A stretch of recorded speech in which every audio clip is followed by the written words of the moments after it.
Hello everyone, मैं हूं गर्वित। स्वागत है आपका अपने channel tech and non tech ज्ञान पर। चलिए शुरू करते हैं।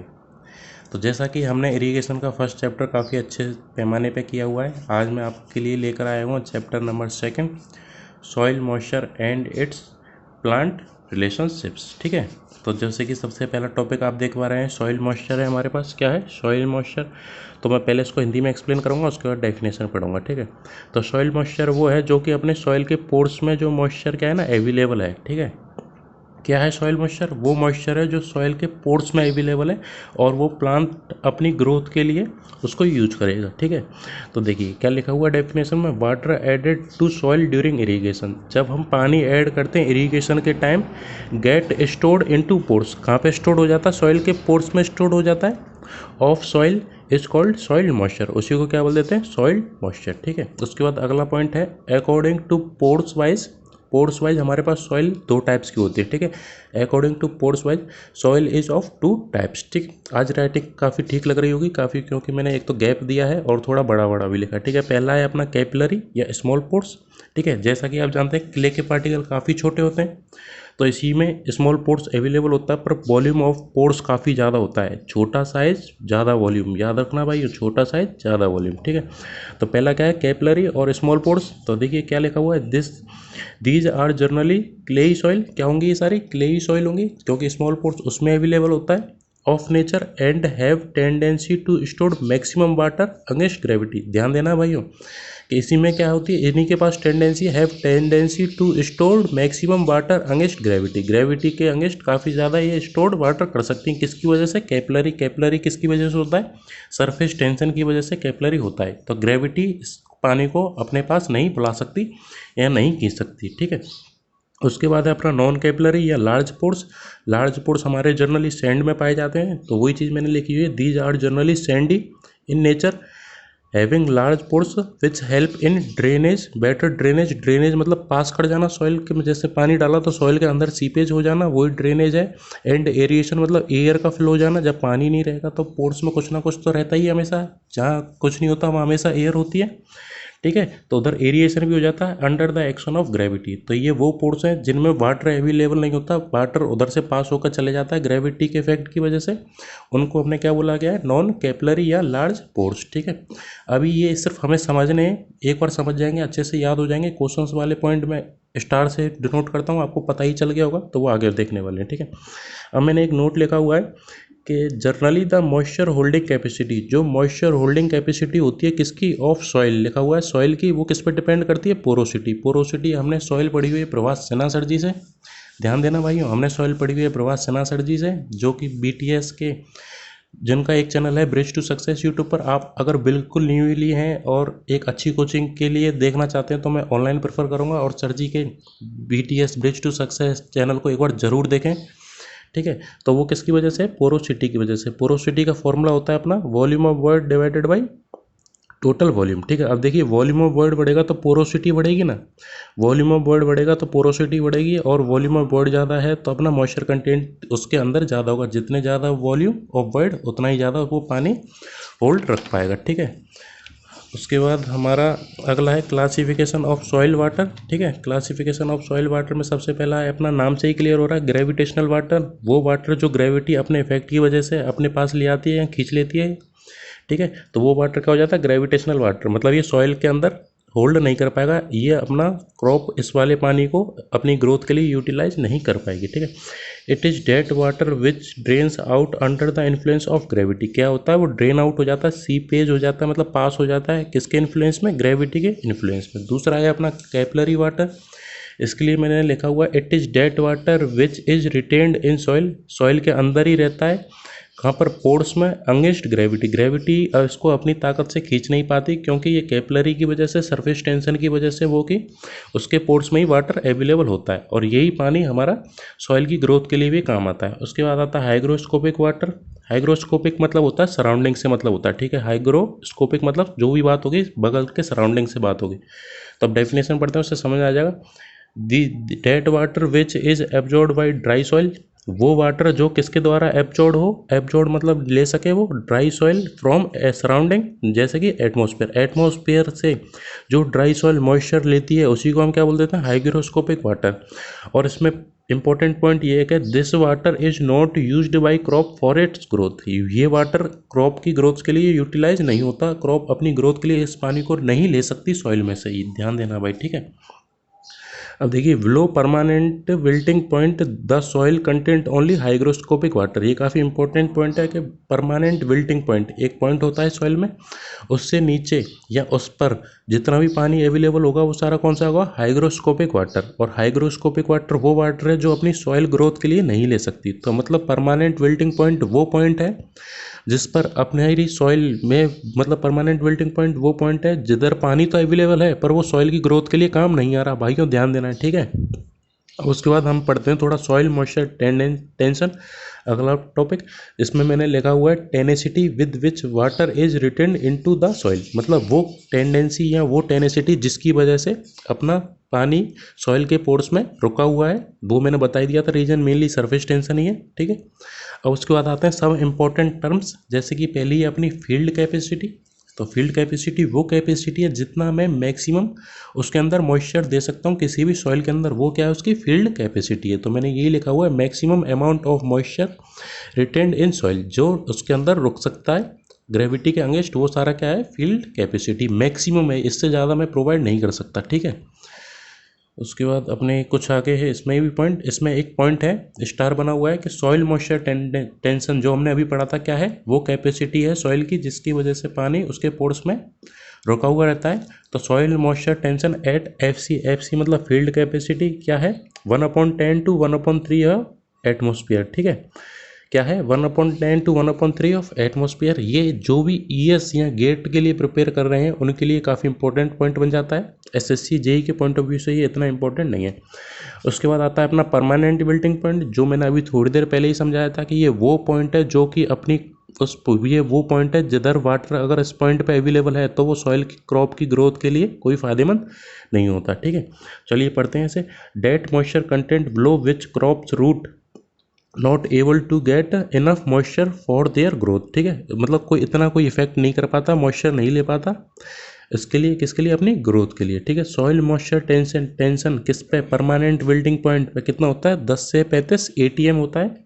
ATM मतलब मैंने एटमॉस्फेयर को शॉर्ट फॉर्म में ATM लिखा हुआ है और जनरली इसको हम देते हैं 15%। ये ES के प्री में 1 से 2 बार क्वेश्चन पूछा गया है प्रीवियस ईयर में, ठीक है।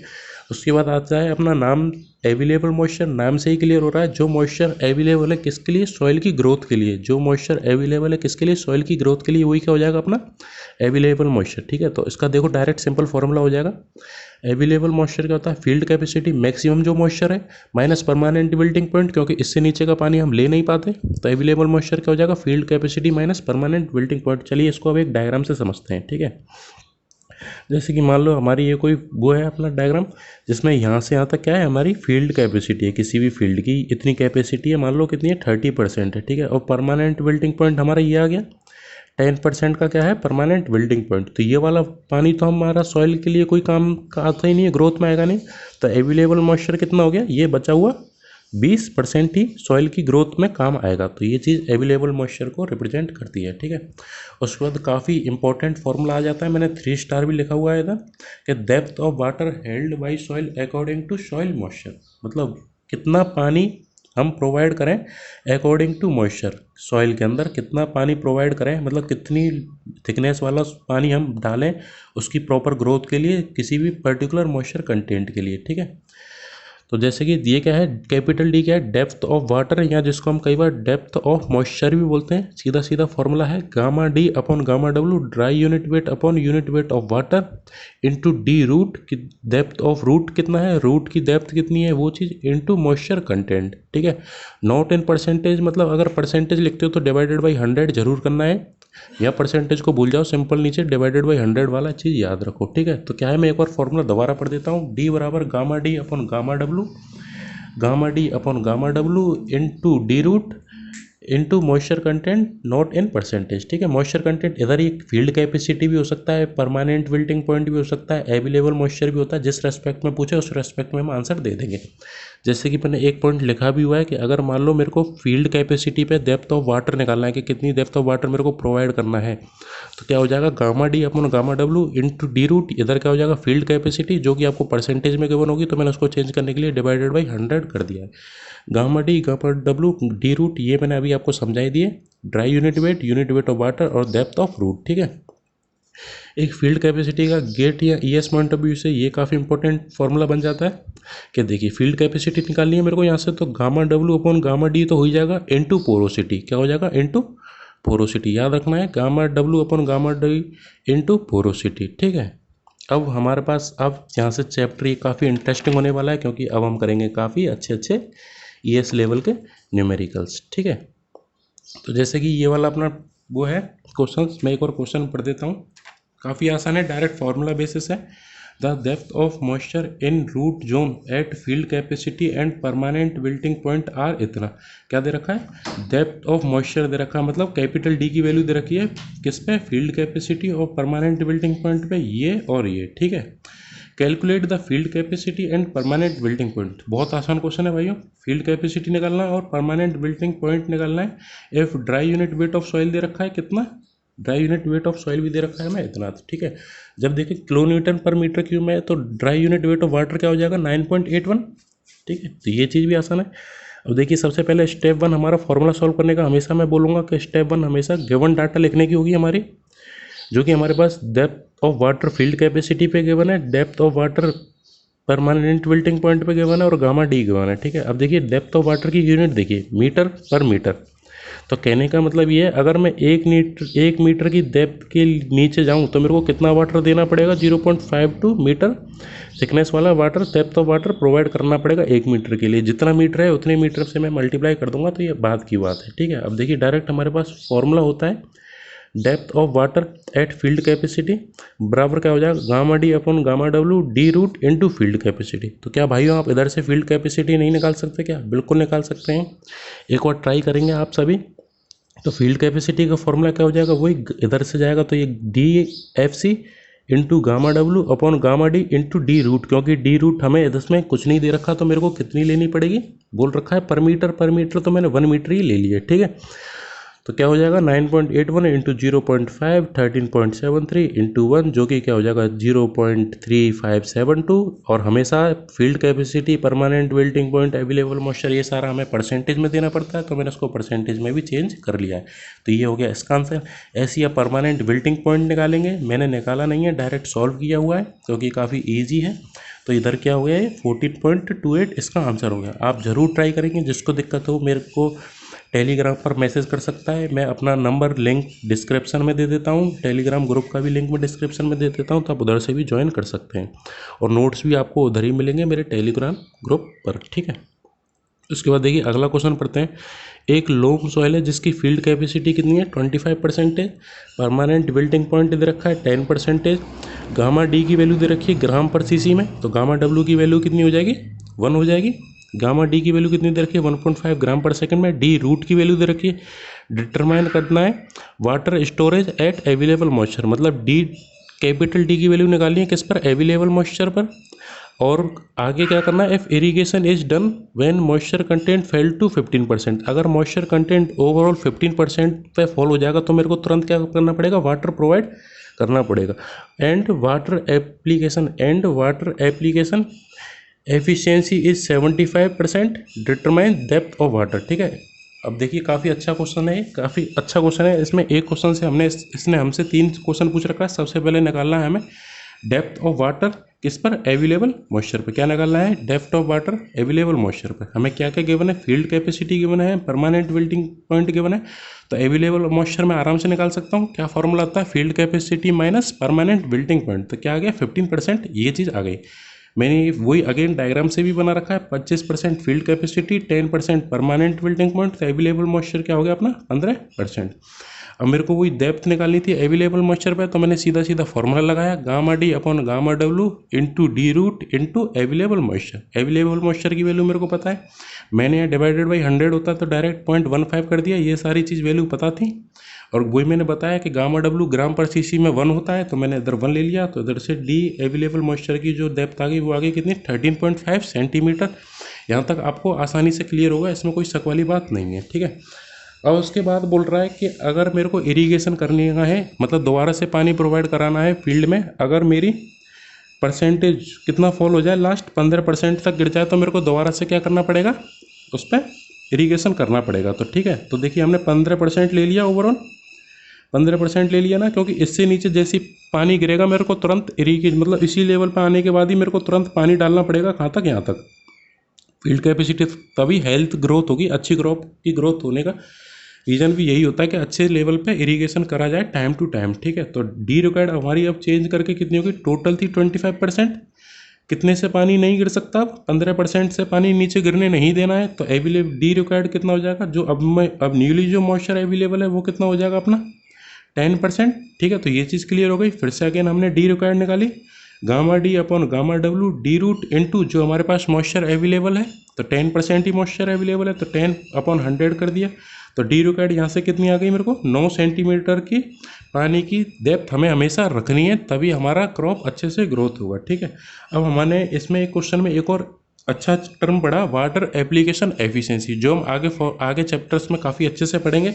तो इसलिए मैं अभी यहाँ पे डायरेक्ट फार्मूला बता देता हूँ कि वाटर एप्लीकेशन एफिशिएंसी, जिसको हम डिनोट करते हैं NA से, जिसका फॉर्मूला होता है depth of water in field, याद रखना, depth of water in field divided by depth of water provided in field. मतलब जितना मैंने पानी प्रोवाइड किया गया तो कुछ ना कुछ लॉस जरूर होगा भाइयों, कुछ इवोपरेशन लॉस होगा, कुछ सीपेज की वजह से लॉस होगा। तो जितना मैं दूंगा उतना तो अवेलेबल होगा नहीं, लास्ट में फील्ड पर कुछ ना कुछ कम होता है। तो उसी वजह से ये एप्लीकेशन एफिशिएंसी है कि depth of water in field required in field या depth of water provided in field, ठीक है। तो हमें क्वेश्चन में पूछा गया था डेप्थ ऑफ वाटर प्रोवाइड, कितना मैं डेप्थ प्रोवाइड करूँ कि मेरे पास 9 सेंटीमीटर तो हमेशा अवेलेबल रहे, किसके लिए, क्रॉप की ग्रोथ के लिए। तो ठीक है, एप्लीकेशन एफिशिएंसी हमें 75% दे रखी थी, तो इधर मैंने 75 रखा। ये वाली वैल्यू मेरे को पता है फील्ड में कितनी रखनी है, 9 सेंटीमीटर रखनी है, तो वाटर इसको मैंने x मान लिया कि कितना पानी प्रोवाइड करूँ, x। तो इधर से कितना आ रहा है 12 सेंटीमीटर, तो ये भी क्या हो गया एक अपना अच्छा सा आंसर। तो ये काफ़ी अच्छे लेवल का क्वेश्चन था। इसके बाद हमारे पास अभी मैं को काफ़ी वीडियो बड़ी हो गई है, तो मैं इस वीडियो को यहीं ब्रेक करता हूँ, अगला पार्ट 2 अगले में आएगा, ठीक है। तो अच्छा, उम्मीद लग करता हूँ कि आपको यहाँ तक अच्छे से समझ में आएगा। जिसको डाउट नहीं है वो प्लीज़ पर्सनली पूछ ले, मेरा व्हाट्सएप पे कॉल करें या मेरे को पर्सनली कॉल करें, कोई दिक्कत वाली बात नहीं है। अगर आपने वीडियो यहाँ तक देखी है तो प्लीज़ चैनल को ज़रूर सब्सक्राइब करें, वीडियो को लाइक करें। अगर आप यहाँ तक पहुँच के देख रहे हैं तो थैंक यू।